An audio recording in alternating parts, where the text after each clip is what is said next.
ತದನಂತರ ಕೆಲವೊಂದು ಸಂಬಂಧಪಟ್ಟಾಗೆ ಕೊಟ್ಟಿದ್ದಲ್ಲ ಕಾಪಿ, ಕೆಲವೊಂದು ತಪಾಸಣೆ ಸಂಬಂಧಪಟ್ಟಾಗೆ ರಾಜ್ಯ ಸರ್ಕಾರ ಮತ್ತು ಕೇಂದ್ರ ಸರ್ಕಾರ ಅಧಿಕಾರಿಗಳಂತಿದ್ದಾರೆ. ಇಲ್ಲಿ ನಮ್ಮಲ್ಲಿ ಇವತ್ತು ಫುಡ್ ಸೇಫ್ಟಿ ಇದರಲ್ಲಿ ನಮ್ಮ ರಾಜ್ಯದಲ್ಲಿ ಡೆಸಿಗ್ನೇಟ್ ಆಫೀಸರ್ ಆಗಿ ನಮ್ಮ ಕಮಿಷನರ್ ಇದ್ದಾರೆ. ಸೆಂಟ್ರಲ್ನ ಕೆಲವೊಂದು ಕಂಪನಿಗಳಿಗೆ ಸೆಂಟ್ರಲ್ ಪರ್ಮಿಷನ್ ಮತ್ತು ಲೈಸೆನ್ಸ್ ಕಂಪನಿಗಳಿಗೆ ಸೆಂಟ್ರಲ್ ಅಧಿಕಾರಿ ಕೂಡ ಇವತ್ತಿದ್ದಾರೆ. ಅಂತವರು ಉತ್ತಮವಾದ ಅಧಿಕಾರಿ ಹಾಕಬೇಕಂತೇಳಿ ನಾವು ಇವತ್ತು ಸೆಂಟರ್ನವರಿಗೆ ನಾವು ಮನವಿ ಮಾಡ್ತಾ ಇದ್ದೇವೆ. ಯಾಕೆಂತ ಹೇಳಿದರೆ ಮೊನ್ನೆ ನಮ್ಮ ಅಧಿಕಾರಿಗಳು ಹೋಗಿ ಒಂದು ಸೋಷಿಯಲ್ ಮೀಡಿಯಾದಲ್ಲಿ ಮತ್ತು ನಿಮ್ಮ ಆನ್ಲೈನ್ನಲ್ಲಿ ಒಂದು ಕಂಪ್ಲೇಂಟ್ ಬಂದ ಕಾರಣ ಆ ಕಂಪ್ಲೇಂಟ್ನ ಆಧಾರವಾಗಿ ಇವತ್ತು ನಮ್ಮ ಕಮಿಷನರ್ ಮತ್ತು ಇಲಾಖೆಯವರು ತನಿಖೆ ನಡೆಸಿದಾಗ ಫುಡ್ ಐಟಮ್ ಜೊತೆಯಲ್ಲಿ ಪಾಯ್ಸನಸ್ ಫ್ರೂಟ್ ಕೊಟ್ಟದ್ದು ಕೂಡ ಗಮನಕ್ಕೆ ಬರ್ತದೆ. ಯಾವುದೇ ಕಾಲಕ್ಕೂ ಕೂಡ ಯಾವುದೇ ಒಂದು ಸಂದರ್ಭಕ್ಕೂ ಕೂಡ ಫುಡ್ ಐಟಮ್ನೊಟ್ಟಿಗೆ ಪಾಯ್ಸನಸ್ ಫ್ರೂಟ್ ಬರಲಿಕ್ಕೆ ಸಾಧ್ಯನೇ ಇಲ್ಲ. They can not be a food.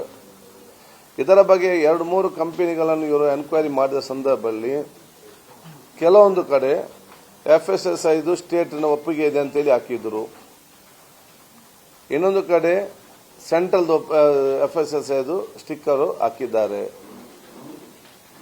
ಅದಕ್ಕಾಗಿ ಅಂತವರಿಗೆಲ್ಲ ಕೂಡ ನೋಟಿಸ್ ಕೊಟ್ಟು ಮತ್ತು ಅವರು ಸಮರ್ಪಕವಾದ ಉತ್ತರ ಕೊಡದಿದ್ದ ಕಾರಣ, ಯಾಕಂತ ಹೇಳಿದ್ರೆ ನಮ್ಮ ಅಧಿಕಾರಿಗಳು ಸಮರ್ಪಕ ಪ್ರಶ್ನೆ ಕೇಳಿದಾಗ ಸೂಕ್ತವಾಗಿ ಅವರು ಉತ್ತರ ಕೊಡಲಿಲ್ಲ. ಯಾಕೆ ಉತ್ತರ ಕೊಟ್ಟಿದ್ದವ್ರಿಗೆ ಎಲ್ಲಿಂದ ಬರ್ತದೆ ಅಲ್ಲಿಗೆ ನೋಡಿ ಅವರನ್ನು ಹಿಡಿಬಹುದು. ಕೊಡದಿದ್ದ ಕಾರಣ ಅವ್ರು ಕೊಡುವ ತನಕ ಅವರ ಲೈಸೆನ್ಸ್ ಅನ್ನು ಕ್ಯಾನ್ಸಲ್ ಮಾಡಲಿಕ್ಕೆ ನಮ್ಮ ಅಧಿಕಾರಿಗಳು ಸೆಂಟ್ರಲ್ನ ಇಲ್ಲಿ ಫುಡ್ ಡೆಸಿಗ್ನೇಟ್ ಆಫೀಸರ್ಗೆ ಬರೆದಿದ್ದು. ಅಂದ್ರೆ ಅವ್ರು ಬೆಂಗಳೂರಲ್ಲಿ ಇರ್ತಾರೆ. ಅದೇ 24 ಗಂಟೆ ಆದರೂ ಕೂಡ ಅವರು ಕ್ರಮ ಕೈಗೊಳ್ಳದಿದ್ದ ಕಾರಣ ಕೇಂದ್ರದ ಸಿಒಗೆ ನಾವು ಇವತ್ತು ಕಂಪ್ಲೇಂಟ್ ಸಮರ್ಪಕವಾಗಿ ಫುಡ್ ಸೇಫ್ಟಿಗೆ ಸಂಬಂಧಪಟ್ಟಾಗೆ ಕೆಲಸ ಮಾಡ್ತಾ ಇಲ್ಲ. ಇವತ್ತು ಈ ರೀತಿಯ ವೈಲೆನ್ಸ್ ಅನ್ನು ಫುಡ್ ಜೊತೆಯಲ್ಲಿ ಇವತ್ತು ಪಾಯ್ಸನಸ್ ಫ್ರೂಟ್ ಅನ್ನು ಕೂಡ ಕೊಡದು ಗಮನಕ್ಕೆ ಬಂದರೂ ಕೂಡ ಸಮರ್ಪಕವಾದ ವಿವರ ಇಲ್ಲದಿದ್ದರೂ ಕೂಡ ಇವರಿಗೆ ಇವತ್ತು ಲೈಸೆನ್ಸ್ ಅನ್ನು ಕ್ಯಾನ್ಸಲ್ ಮಾಡಲಿಕ್ಕೆ ಆದೇಶ ಮಾಡಿದರೂ ಕೂಡ ರಾಜ್ಯದ ಫುಡ್ ಸೇಫ್ಟಿ ಡಿಪಾರ್ಟ್ಮೆಂಟ್ನವರು ಒಂದು ಆದೇಶ ಕೊಟ್ಟಾಗ ಆ ಸೆಂಟ್ರಲ್ ಫುಡ್ ಡಿಪಾರ್ಟ್ಮೆಂಟ್ನವರು ತಕ್ಷಣ ಕ್ರಮ ತಗೊಳ್ಳೇಬೇಕು.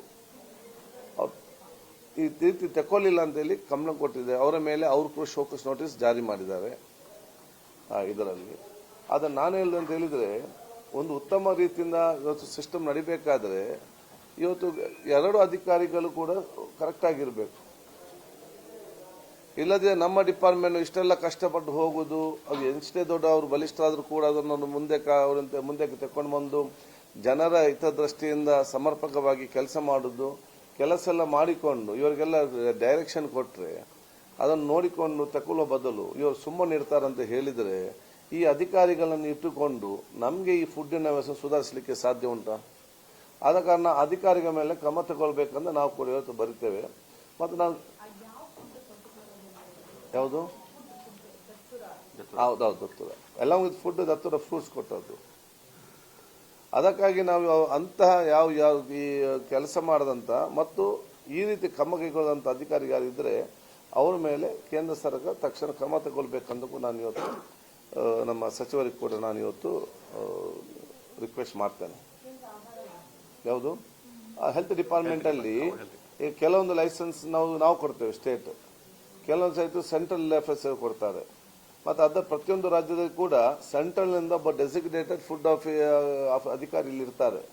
ಯಾವುದೇ ಈ ರೀತಿ ಆದ ಸಂದರ್ಭದಲ್ಲಿ ರಾಜ್ಯ ಮಟ್ಟ ಅಧಿಕಾರಿಗಳು ಹೋಗಿ ಅದು ಸರಿ ಇಲ್ಲ ಪತ್ತೆ ಹಚ್ಚಿದ್ರು ಕೂಡ ನಮಗೆ ಈ ಅಧಿಕಾರಿಗಳಿಗೆ ನಾವು ಸೂಚನೆ ಕೊಡ್ಬೋದು ಈ ಪರಿಸ್ಥಿತಿ ಅಂತೇಳಿ. ಅವರು ಅದನ್ನು ಅಧಿಕೃತ ಆದೇಶ ಮಾಡಬೇಕು. ಅದಕ್ಕೆ ಅವ್ರು 24 ಗಂಟೆ ಮಾಡಲಿಲ್ಲದಿದ್ದ ಕಾರಣ ನಾವು ಕೇಂದ್ರದ ಸಿಒಗೆ ಮುಖ್ಯಸ್ಥರಿಗೆ ಬರೆದಿದ್ದೇವೆ. ನಮ್ಮ ಅಧಿಕಾರಿಗಳು ಬರೆದಿದ್ದಾರೆ. ಅವರು ಅದಕ್ಕೆ ಅವರಿಗೆ ಶೋಕಸ್ ನೋಟ್ ಜಾರಿ ಮಾಡಿದ್ದಾರೆ. ಕಾಪಿ ಇದೆ ಅಲ್ಲಿ ಮಾತ್ರ.